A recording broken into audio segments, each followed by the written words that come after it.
This contingency is thanks to all of you for helping this channel reach 5,000 followers. From the bottom of my heart, I thank you all for the support. Agamemno Contingency. Rock the Dragon. Son Goku is an alien species known as a Saiyan, a warrior race who will send their own kind at a young age to other worlds with the intent that they will weaken the planet's defenses until they are picked up again years later. Originally, it was believed that Goku was sent to Earth for the same purpose. However, it was eventually revealed that his journey here was one not of conquest, but of salvation.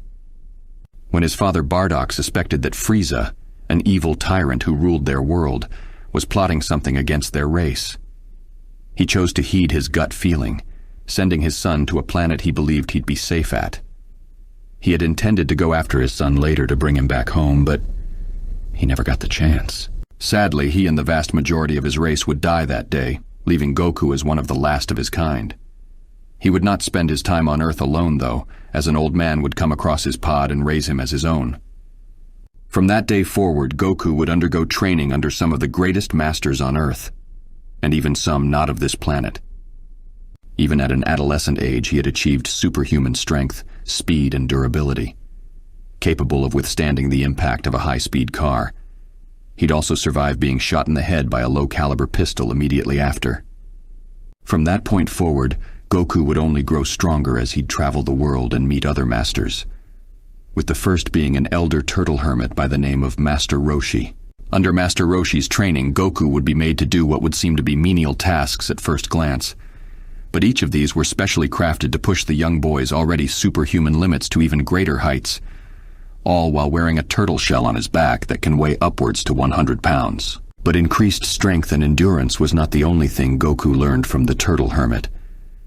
He would also learn one of, if not the, most iconic technique in all of fiction, the turtle destruction wave, or as most people know it as the Kamehameha. It took Master Roshi over 50 years to learn this technique, but Goku learned how to use it after only seeing it once. Granted, the first time he'd used it, he was barely capable of totaling a car, a far cry from when Roshi destroyed a mountain only moments prior. This technique would also leave Goku completely drained of energy. But trust me, he would eventually overcome these shortcomings. And this was only the second master Goku would train under in his life, let alone in this saga of his story.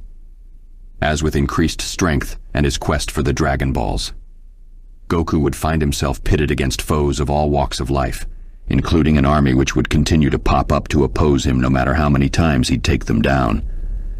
There is a lot to list for this one boy, and for this contingency to be effective, I must cover as much of it as possible. To accomplish this, I must break this contingency into parts so that I can make a better analysis.